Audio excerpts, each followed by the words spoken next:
سب سے پہلے 4 نیک انسانوں نے اسلام قبول کیا. ان میں سے 3 تو آپ کے گھر کے تھے، یعنی خدیجہ رضی اللہ عنہا، علی رضی اللہ عنہ اور زید بن حارثہ رضی اللہ عنہ. علی آپ کے چچا زاد بھائی تھے، آپ ہی کے پاس رہتے تھے اور اس وقت ان کی عمر 10 برس تھی. زید بن حارثہ آپ کے خادم اور منہ بولے بیٹے تھے. خدیجہ آپ کی بیوی تھی. گھر سے باہر کے لوگوں میں سب سے پہلے ابو بکر صدیق رضی اللہ عنہ نے اسلام قبول کیا.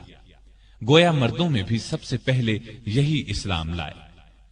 اسلام لاتے ہی آپ نے فوراً کہہ دیا، اب میری ہر چیز کا مالک اللہ اور اللہ کے رسول ہیں. مال اور اسباب تو کیا چیز ہیں، ان کی خاطر جان اور اولاد بھی قربان کر سکتا ہوں.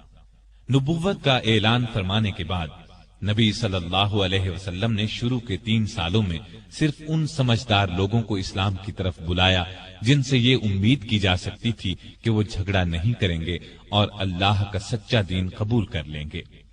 اس کام میں ابو بکر صدیق نے آپ کا پورا ساتھ دیا. اسلام کی تبلیغ کی اور قریش کے بڑے بڑے لوگوں کو مسلمان کر لیا. ان میں عثمان غنی، طلحہ، زبیر، سعد بن ابی وقاص اور عبد الرحمن بن عوف رضی اللہ عنہم جیسے اونچے رتبے کے لوگ شامل تھے. رسول کریم صلی اللہ علیہ وسلم کی تبلیغ سے 3 سال میں قریباً 150 نیک مردوں اور عورتوں نے اسلام قبول کیا. یہ کام چپکے کیا گیا. اس زمانے میں نمازیں بھی چھپ کر پڑھی جاتی تھیں تاکہ کافروں کو ان کے اسلام لانے کا پتہ نہ چلے. تاہم ایک دن چند کافروں نے مسلمانوں کو نماز پڑھتے دیکھ لیا. انہوں نے مسلمانوں کو باپ دادا کا مذہب چھوڑنے پر برا بھلا کہا.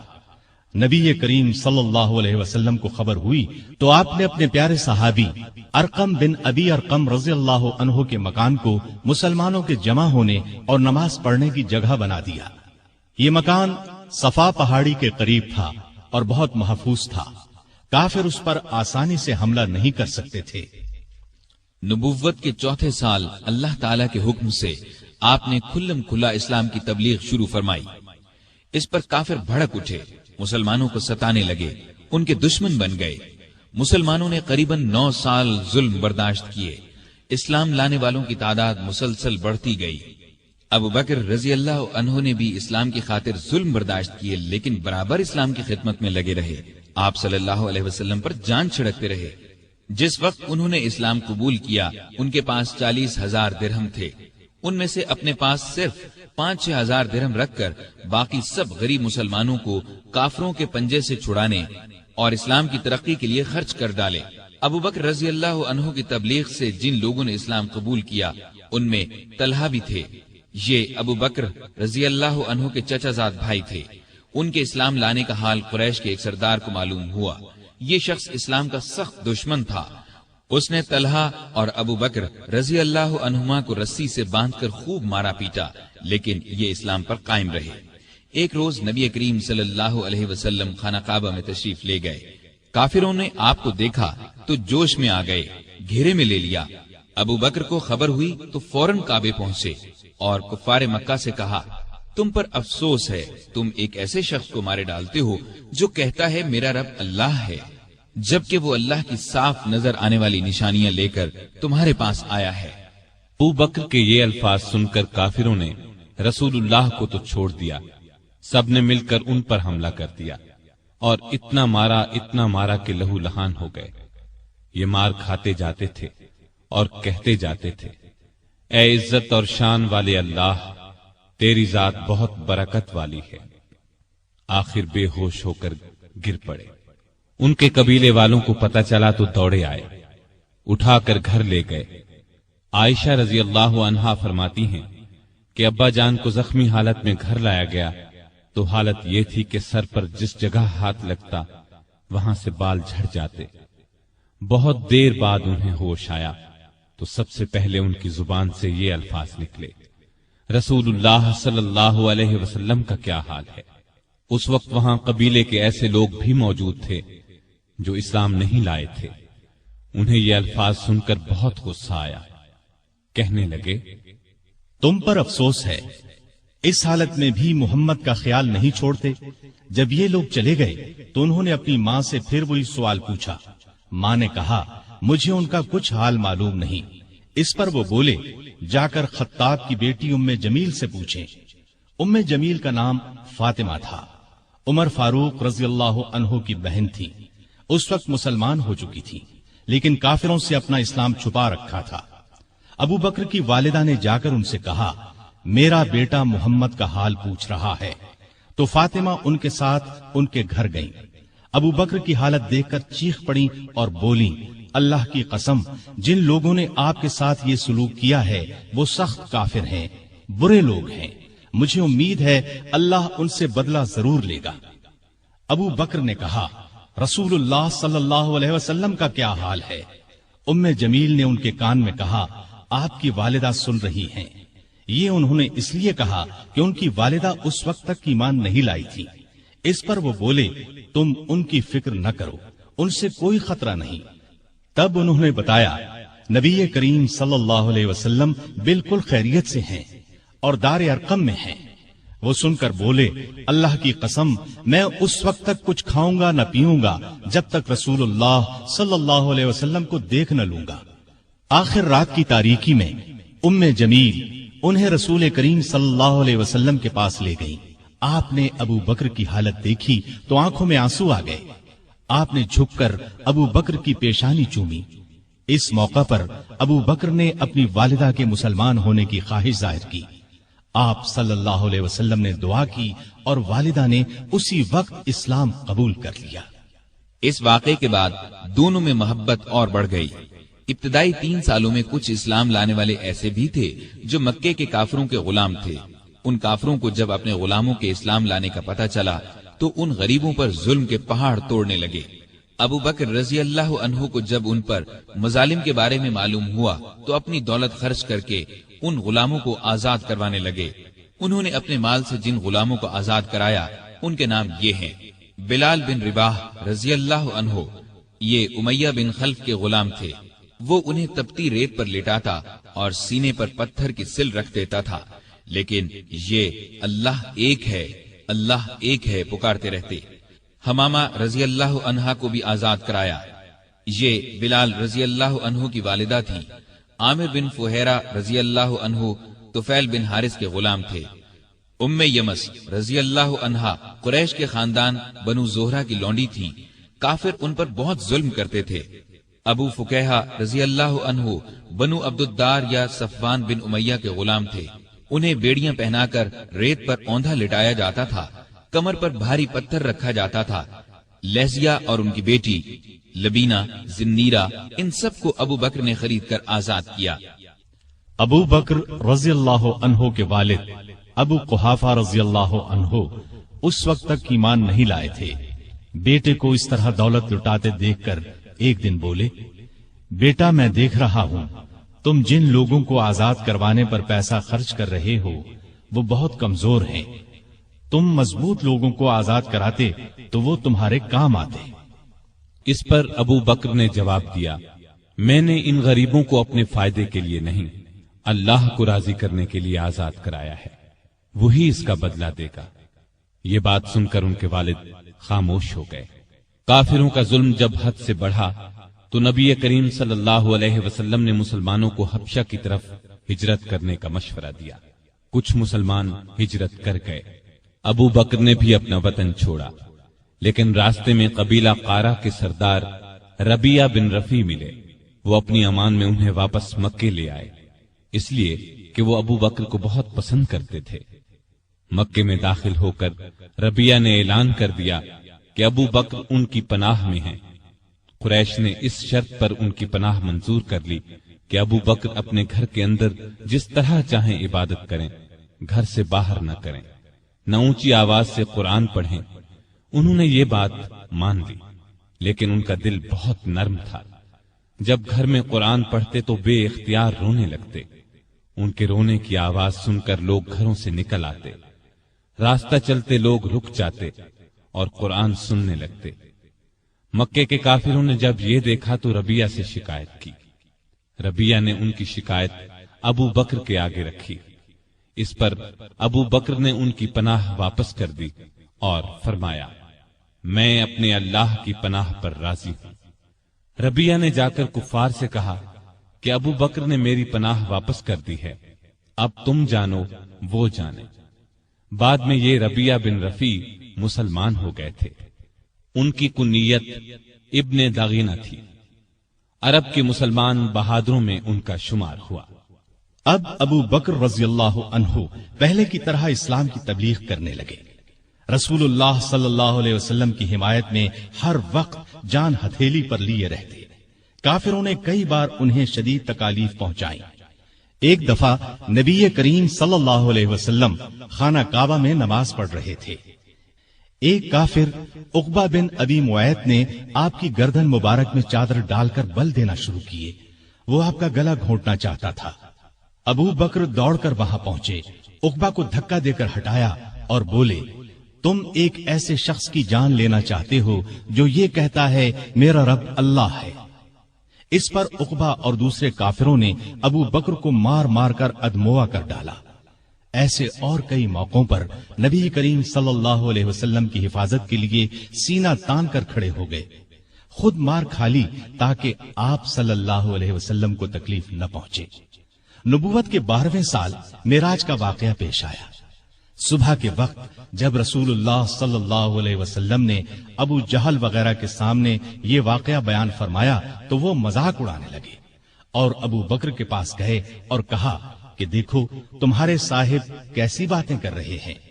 اس پر انہوں نے جواب دیا اگر محمد صلی اللہ علیہ وسلم نے یہ باتیں کہی ہیں تو ان کے سچا ہونے میں مجھے ذرہ بھر شک نہیں، کیونکہ سچ کے سوا آپ کی زبان مبارک پر کوئی بات نہیں آتی۔ پھر خود آپ کے پاس آئے اور پوچھا اے اللہ کے رسول صلی اللہ علیہ وسلم کیا واقعی آپ نے ایسا فرمایا ہے؟ آپ نے فرمایا ہاں۔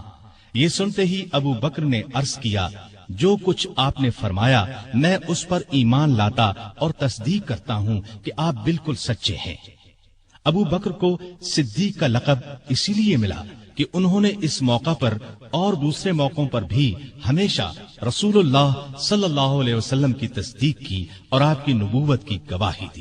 پھر جب کافروں نے نبی کریم صلی اللہ علیہ وسلم کو قتل کرنے کا منصوبہ تیار کر لیا تو اللہ تعالیٰ نے آپ کو ہجرت کی اجازت دے دی۔ آپ ابو بکر کے پاس آئے اور انہیں بتایا مجھے ہجرت کی اجازت مل گئی ہے۔ یہ سن کر ابو بکر نے عرض کیا میرے ماں باپ آپ پر قربان ہوں، کیا مجھے بھی آپ کے ساتھ چلنے کی اجازت ہے؟ آپ نے فرمایا ہاں۔ یہ سن کر ابو بکر اتنے خوش ہوئے کہ رونے لگے۔ عائشہ رضی اللہ عنہا فرماتی ہیں کہ اس روز مجھے پہلی بار معلوم ہوا کہ کوئی شخص حد سے زیادہ خوشی سے بھی رونے لگتا ہے۔ پھر ابو بکر نے عرض کیا مجھے اندازہ تھا کہ آپ ہجرت کریں گے، اس لیے میں نے 2 اونٹنیوں کو کھلا پلا کر تیار کر رکھا ہے، ان میں سے ایک آپ لے لیں۔ آپ نے فرمایا لیکن میں قیمت دے کر لوں گا۔ ابو بکر خاموش ہو گئے۔ رات ہوئی تو آپ علی رضی اللہ عنہ کو اپنے بستر پر لٹا کر گھر سے نکلے۔ اللہ تعالیٰ نے کفار کو اس وقت اندھا کر دیا، وہ ننگی تلواریں لیے گھر کو گھیرے کھڑے تھے کہ جو ہی آپ باہر نکلیں گے کام تمام کر دیں گے۔ آپ قرآن مجید کی آیات پڑھتے ہوئے باہر نکل آئے، سیدھے ابو بکر کے گھر پہنچے۔ وہ پہلے ہی تیار بیٹھے تھے۔ رخصت سے پہلے انہوں نے اپنے بیٹے کو ہدایت کی کہ رات کو آ کر خبریں سنانا، ہم فلاں جگہ ٹھہریں گے۔ اپنے خادم عامر بن فہیرہ کو ہدایت دی کہ وہ روزانہ کی طرح بکریاں چرائے اور رات کو ان کا دودھ ہمیں دے جایا کرے۔ پھر ابو بکر گھر میں موجود تمام نقدی ساتھ لے کر نکل پڑے۔ راستے میں ابو بکر کبھی آپ کے آگے ہو جاتے اور کبھی پیچھے۔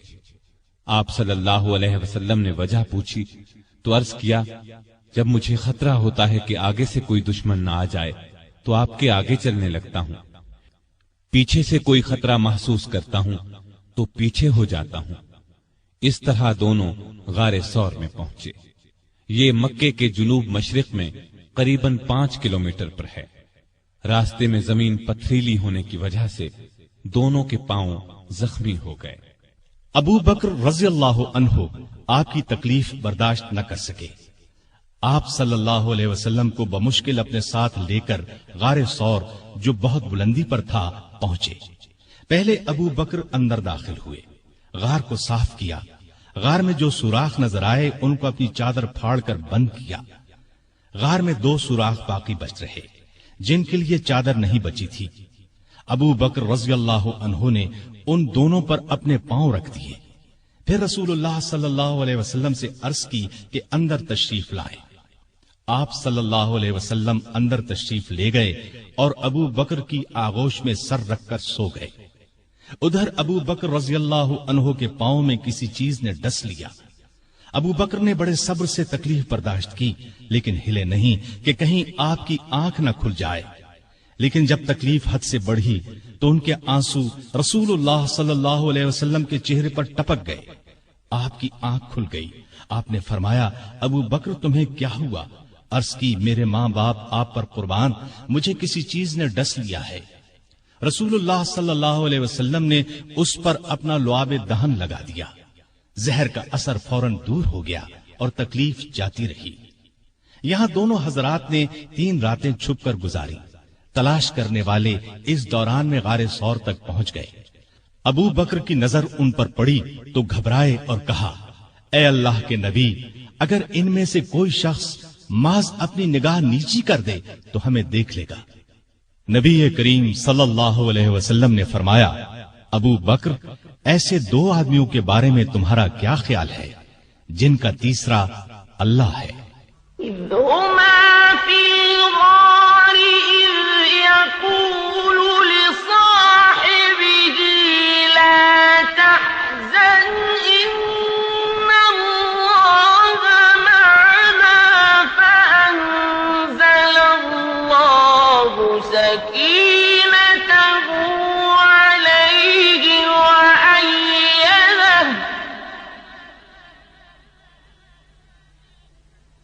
وأيده بجنود لم تروها وجعل كلمة الذين كفروا السفلى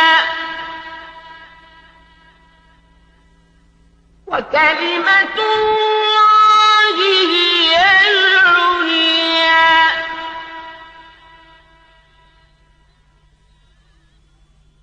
واللہ عزیز حکیم۔ اس وقت اللہ نے کافروں کی آنکھوں پر پردہ ڈال دیا، وہ غار کے اندر نہ دیکھ سکے۔ آپ نے 3 راتیں اور 3 دن غار میں قیام فرمایا۔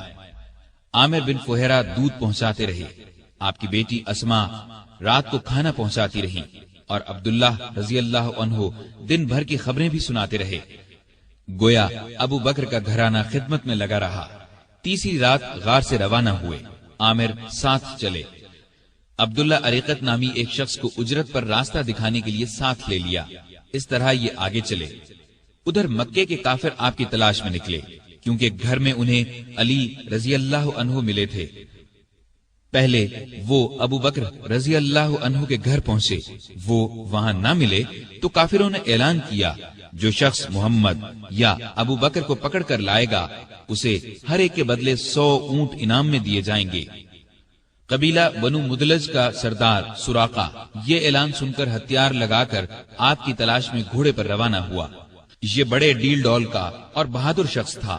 تلاش کرتے کرتے ان حضرات کے نزدیک پہنچ گیا، لیکن گھوڑے نے ٹھوکر کھائی، زمین پر گرا، دوبارہ سیدھا ہوا، پھر گرا۔ ادھر ابو بکر مڑ مڑ کر اس کی طرف دیکھ رہے تھے۔ بولے، اے اللہ کے رسول، ہمارا پیچھا کرنے والا بہت قریب آ گیا ہے۔ اس پر نبی کریم صلی اللہ علیہ وسلم نے فرمایا، لا تحزن ان اللہ معنا، غم نہ کر، اللہ ہمارے ساتھ ہے۔ اس کے ساتھ ہی سراقہ کا گھوڑا زمین میں دھنس گیا۔ یہ دیکھ کر وہ پکارا، مجھے معاف کر دیجئے، میں آپ کو کوئی تکلیف نہیں پہنچاؤں گا۔ آپ نے دعا کی، گھوڑا نکل آیا، سراقہ نزدیک آیا، کافروں کے اعلان کے بارے میں بتایا۔ آپ نے اسے جانے کی اجازت دے دی اور اس سے کہا، ہمارے بارے میں کسی کو نہ بتانا۔ وہ لوٹ گیا اور آپ اپنے ساتھی کے ساتھ آگے روانہ ہوئے۔ ادھر یثرب یعنی مدینہ کے لوگوں کو اطلاع مل چکی تھی۔